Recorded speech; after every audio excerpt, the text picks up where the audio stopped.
All right, so you want to know what happens when two Sagittarians fall in love? Buckle up, because we're diving deep into your astrological analysis to see what's in store for this fiery pairing. It's going to be a wild ride. I'm excited to break it all down with you. We're talking about double the adventure, double the laughs, but maybe double the trouble too. You said it. Sagittarius energy is no joke, especially when you've got two of them in the mix. For sure. And speaking of energy, this analysis describes Sagittarius on Sagittarius intimacy as two teenagers finding everything funny. Sounds fun in theory. Oh, absolutely. That spontaneous, playful energy, that's Sagittarius through and through. But is it enough to build a lasting connection? What do you think? Well, that's where things get a bit more complex. Sagittarius is a mutable sign, meaning they crave change and new experiences. So maybe not the most predictable partners? Right. So while that initial spark might be off the charts, they might need to put in some extra effort when it comes to building something deeper. Interesting. So let's talk about trust. The analysis seemed optimistic about this, mentioning that Sagittarians are considered the most honest sign in the zodiac. Absolutely. Honesty is huge for Sagittarius. It's less about never telling a white lie and more about being genuine and authentic in all areas of life. Makes sense. And because they value authenticity so much, they tend to understand and even appreciate that need for freedom in a partner. So less likely to get jealous or possessive. Exactly. They're not ones to play games or get bogged down by insecurity. That's refreshing. Ah. Okay, so we've got trust and a shared love of honesty. What about communication? Because your analysis made it sound like two Sagittarians can really connect on an intellectual level. Oh, without a doubt. For a Sagittarius, that intellectual spark is crucial.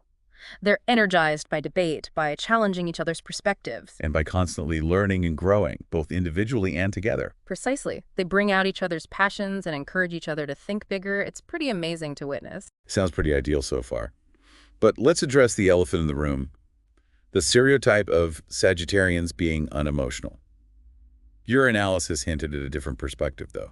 It's not that they lack emotions. It's more about how they process and express them. So more like they experience emotions differently. In a way, yes. It's subtler, less in your face than some other signs. The analysis suggested that true happiness for a Sagittarius comes from confronting their emotions head-on, not avoiding them, which can be a challenge for this free-spirited sign. I can see that. But we'll dive more into the emotional side of things in a bit. So it's like they almost have to consciously work at going deeper, emotionally speaking. In a sense, yeah. It's not always instinctive for them, but the good news is they often have similar strengths and challenges in this area, so there's potential for a lot of understanding and empathy there. They get each other, even if no one else does. Exactly, and that shared understanding extends to other areas of the relationship too.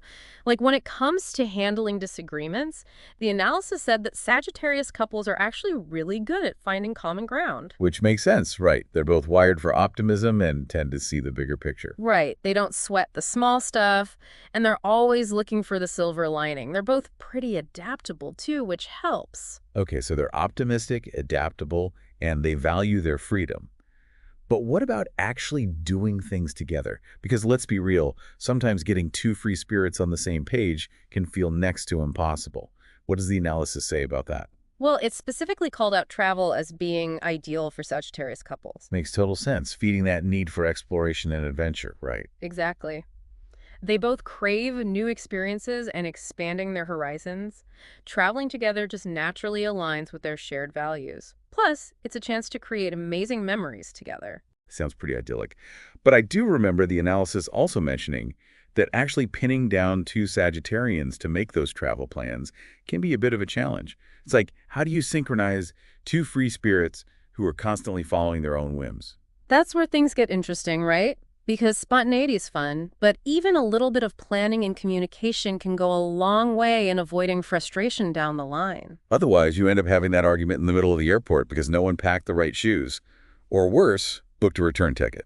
Exactly. So it's not about sacrificing their spontaneity, but about finding that sweet spot where they can honor their need for freedom while also respecting each other's time and energy. Finding that balance is key for sure.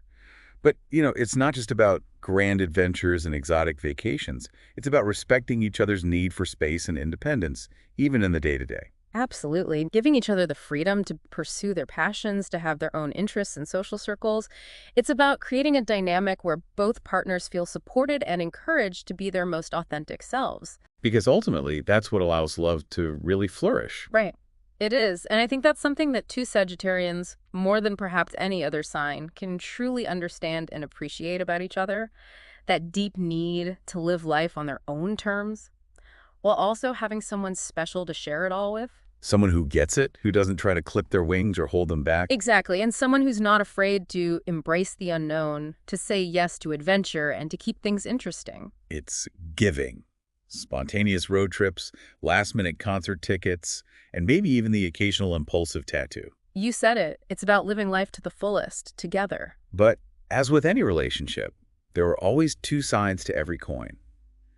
And while we've highlighted a lot of the amazing potential here, we also need to acknowledge the flip side. Right. Because no relationship is without its challenges, and this pairing definitely has a few unique ones to navigate. So let's shift gears a bit and explore those potential pitfalls that our listeners need to be aware of as they navigate this fiery, adventurous connection. So to recap for our listeners, we talked about the intense connection, the shared love of freedom and honesty, but also the potential for things to go sideways if they're not careful. Exactly. We've covered a lot of ground here, that incredible initial spark, that deep understanding they can have. Yeah. But then also that tendency towards inconsistency, maybe avoiding those deeper emotions. Right, and that constant push and pull between wanting to explore and needing to build something lasting. Freedom versus commitment. That seems to be a recurring theme for Sagittarius couples. For sure. And, it's not like there's a one-size-fits-all answer for how to find that balance. Well, every relationship is different, right? Absolutely. But what is important is that both partners are on the same page about what they want. And that they're willing to put in the work, even when things get tough. Exactly. Because relationships take effort, no matter how compatible you are. And that's true for any pairing, not just Sagittarius with Sagittarius, right? Oh, absolutely. Self-awareness, communication, a willingness to compromise. Those are all key ingredients for a healthy, lasting relationship. No matter what your astrological signs might be. Exactly. But knowing about those potential strengths and challenges based on your astrological blueprint. It can definitely give you a bit of a head start. It's like having a roadmap, right? It shows you the potential detours and scenic routes along the way. So you can navigate those twists and turns with a little more awareness. Exactly. It's all about using that information to your advantage. So to our listener who's maybe fallen head over heels for a fellow archer, we want to leave you with this. How can you both honor your individual need for freedom and adventure while also nurturing the kind of stability and commitment that allows love to deepen over time? That's the million-dollar question, isn't it? It is. But hey, maybe that's part of the adventure. Figuring it out together, one step at a time. And who knows? Maybe, just maybe, that shared journey, with all its ups and downs, becomes the greatest adventure of all. On that note, we'll leave you to explore those possibilities. Until next time.